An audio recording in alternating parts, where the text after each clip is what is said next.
How many of you love listening to stories? Thank you. How many of you don't? Thank you very much.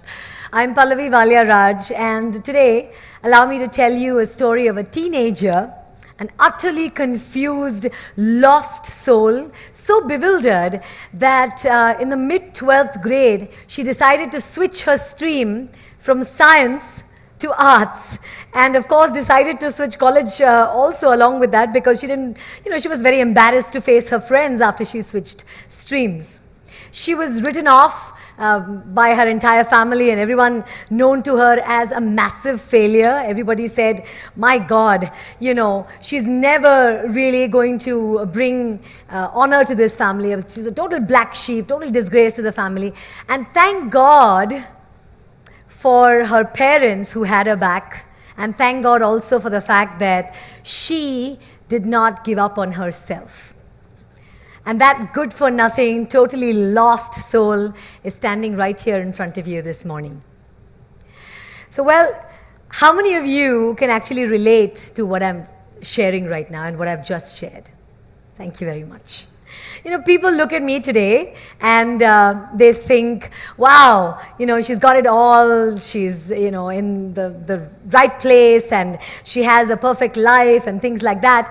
But, well, I'd like to share with you a few things about myself. So how many of you here would really like to know what all I needed to work on and do to be the person I am today? Thank you very much. So in my early years in school, I was, a straight A+ student, maybe thanks to my genes. I was a medal-winning state-level athlete. I was a very mischievous child. I had very few friends. So school life was good. I was happy. And then something totally unexpected happened. Those were the years I was struggling with a lot of self-doubt. I've always had that, and I've always had this fear of failure. And it was in my 9th grade. I was very prepared for one particular exam, and I went for the exam, but somewhere while I was getting into the classroom for the exam, I felt that I wasn't prepared enough and I would flunk, I would fail. And then what I chose to do was I chose to copy. Guess what happened after that? Obviously, I got caught because I was not in the habit of copying, right? And while I was getting there, I thought, oh my God, what if I fail? What if I can't get this right? And therefore, I decided last minute to copy. Ooh, well, what do you think happened? I failed miserably. I got caught because I'd never done it before. And well, what happened after that was even more humiliating, because my parents were called to school and they were humiliated in front of the teachers and the staff, and my principal was very hard on them. I saw them crying. It broke my heart. And I swore that day that I would never, ever put them in that state ever again in life. But you know what? Life had other plans for me. I continued making every single mistake in the book and more. And before I knew it, they were going through the same situations again and again. They were really, really distraught about me. How many of you can relate to that? That you never want to do anything to hurt your parents, but you end up doing the same things that actually keep hurting them. Yeah, well, thank you very much. So that's exactly what I was going through. And after this 12th grade fiasco, I worked hard and I got on the state merit list in my 12th grade, and I decided, yes, time again to change my college. I need to go to St. Xavier's College, Mumbai, because that's where the maximum opportunities are for me. And my parents were like holding their head and thinking, what is happening to this child? And, when they were thinking that, I was thinking I had these opportunities galore for me, but the actual fact was that I had zero clarity. You understand? Zero clarity. I was just, waiting for things to happen, and maybe something would find me. So, well, I want to look at it this way, that some of you in this audience have absolute clarity about what you want to do and where you want to be for the rest of your life, okay? And that's great. I really admire and respect that a lot. But how many of you here have, no clarity at all, are very confused about what you want to do and where you want to be? Come on, it's okay to raise your hands. Thank you very much for sharing a piece of your life with me, because I just want to tell you it's okay even if you are in the most confused state right now. It is absolutely okay to be in that state. I just want you to keep two things in mind. Okay? One, please never, ever, ever give up on yourself. Please don't do that. And the other thing I want you to keep in mind is dare to dream big. Even if, you don't believe in yourself right now, even if it is not conducive for you to dream big right now, you don't know how it's going to happen, but I tell you, dare to dream big, because I'm telling you honestly, from my life, if I can make it, I definitely know that you can make it. I promise you that. So the lowest point in my life for me was, thank you, the lowest point in my life for me was, when one of my closest relatives walked in home one day and told my parents, you know what, Pallavi is one big zero and you're going to be so ashamed that you are her parents one day. And that is something that I listened to, and that shattered me, okay? And I swore that day, I made a decision that day that never in my life would I, give people a chance to point a finger at me. I would do everything in my might to prove myself, to prove them wrong, and to do something really big in my life. How many of you can actually relate to that? That, right now, something that you want to do is very big, and you have big dreams, but nobody around you believes you right now. Nobody can, put their faith in you right now. Thank you very much. Please understand from my story, you have hope. Okay? So all I knew is that I wanted to be somebody, and with that, I went to college, started exploring avenues, and along the way, I realized that though I was fairly good at studies, I did not want to be in a job. Clear, crystal clear, okay? I realized that my passion lay in the performing arts, or being around people, or entertaining, and, maybe the limelight, whatever, but that was where my passion lay. And this is something that I want to tell you. Please, if you've chosen a path for yourself, don't get stuck to that one path for the rest of your life if you've chosen or your parents have chosen it for you. It's okay to go out there and explore avenues and to really find that one thing that you're very passionate about. Because let me tell you something. When you dream big and when you allow your passion and your profession to marry each other, that's when true magic happens. Okay, that's when you are the happiest, and that's when you're the most productive, and that's what you want to be in life. Okay, so in my final year in college, I had this opportunity to be on radio. I had never got any prior experience of any of that, but I decided, well, what the heck, let's take a chance. And I went and auditioned for it without telling my parents, of course. And I got selected. And the best part was about it that my learning from there was that I needed to take action.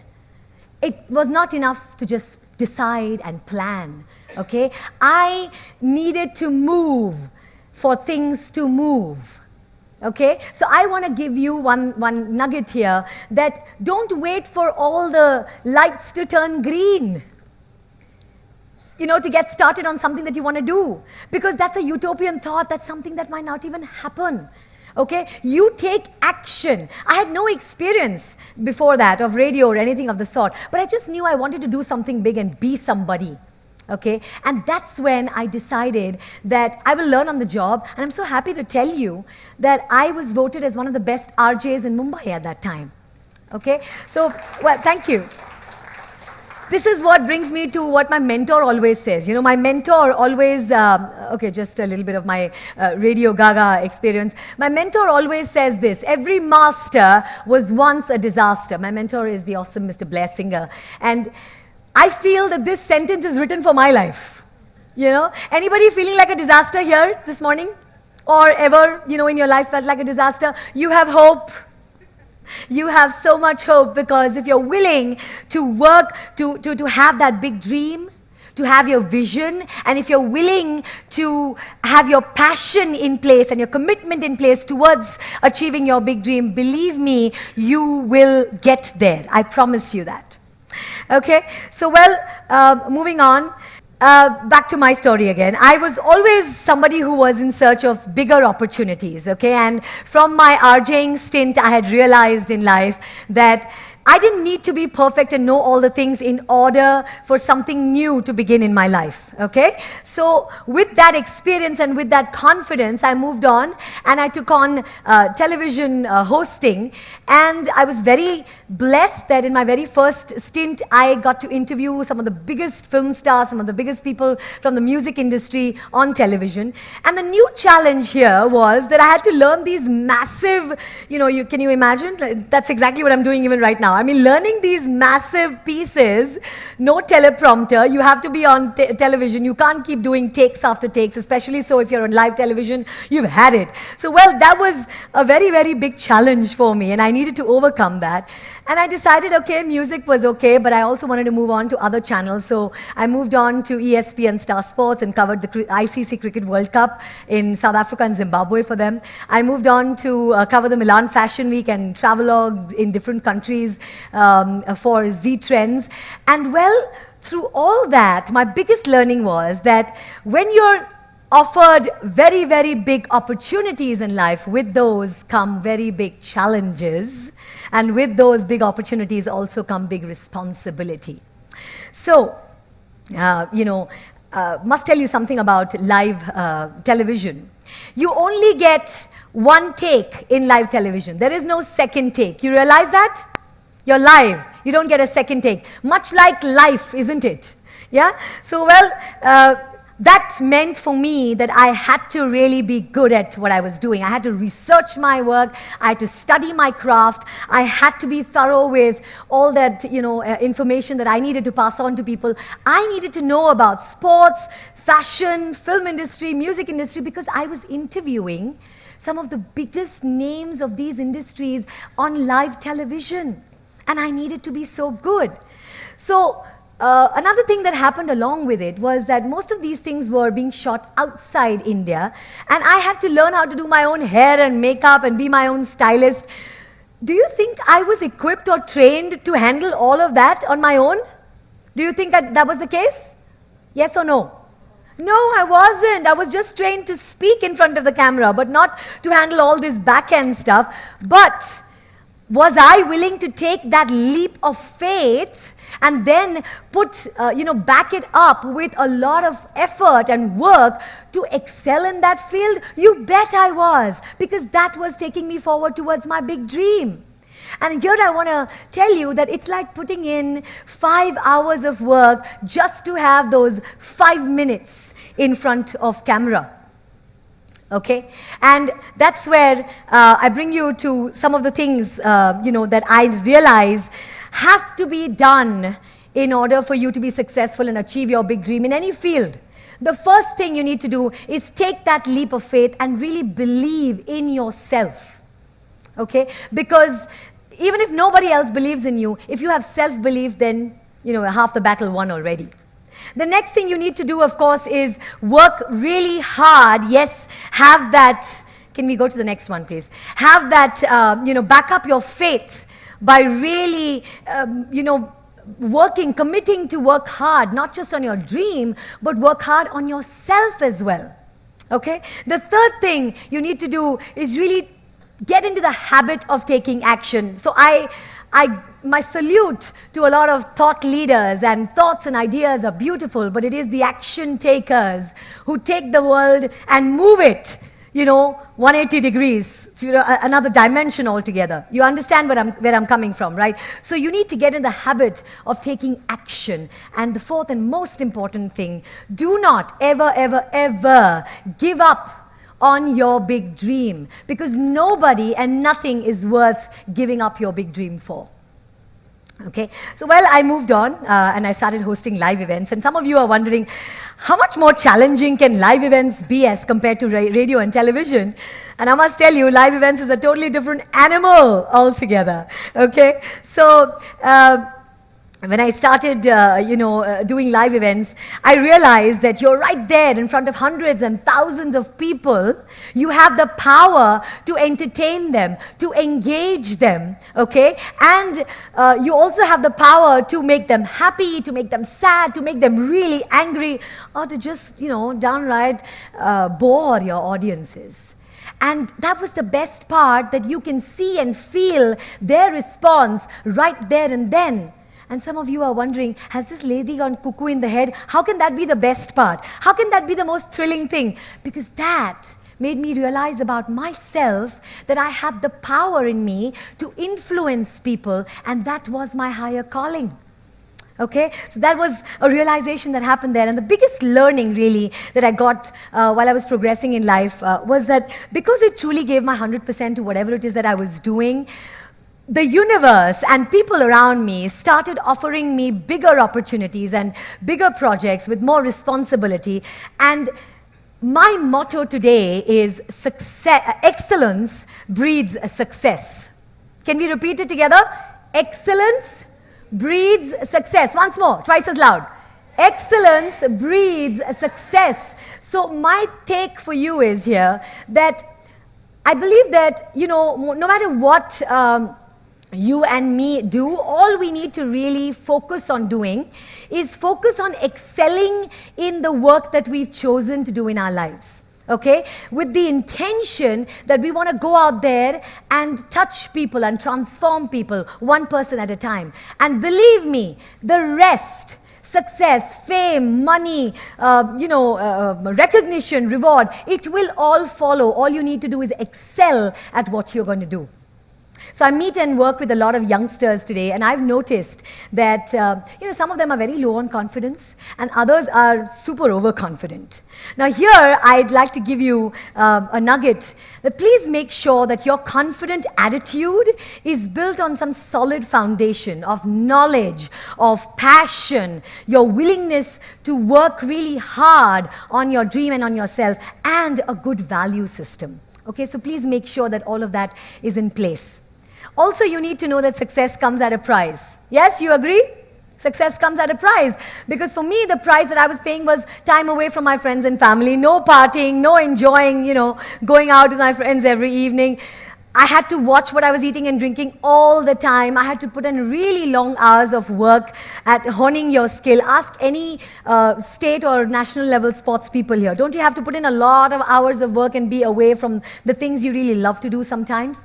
Well, that's, like I said, success always comes with a price tag, but when it is something that you're truly passionate about, when you're doing that, then it's not sacrifice anymore. You realize that, right? So, like they say, life always comes a full circle, and so did mine. I was approached by the Xavier's Institute of Communication, Mumbai, to go ahead and teach a media-related course, and soon after I was approached by SP Jain School of Global Management to design and teach business communication workshops to their budding MBAs. And there I was, it was like, an aha moment for me, because I was all of 23, and my true potential, that of a teacher, of a trainer, and of an influencer and a leader, was finally unleashed. And that's when I realized that in those moments earlier, when there was a lot of anger and there was a lot of despair and there was so much of, telling the universe and trying to prove to everybody that I am not a big zero, in those moments, what I was actually doing was, I was telling the universe and begging the universe for opportunities and for the ability to go out there and touch 1 billion lives. Okay, that's what I was doing. Was it easy? No. Is it easy even today? Not at all. I have had so many happy moments. I've won so many awards, but the challenges have been so many as well. So, I've taken so many wrong decisions. There's been so many times of depression. There's been humiliation. There's been tears. There's been hard work. But I'm so happy and proud to tell you there were a few things that I didn't let go of in my life, and they were my passion, my big dream, my never say die attitude, and my ability to constantly be a learner and be an action taker. And those are the things that I really hope you pick up today. So help us, God. Well, how many of you here today have learned at least one new thing through my story? Anybody like that? Thank you very much. That's very overwhelming. My only wish and desire for you is that you go right ahead and implement each and every one of the things that you've learned here today and achieve your really, really big dream. Thank you. Namaste.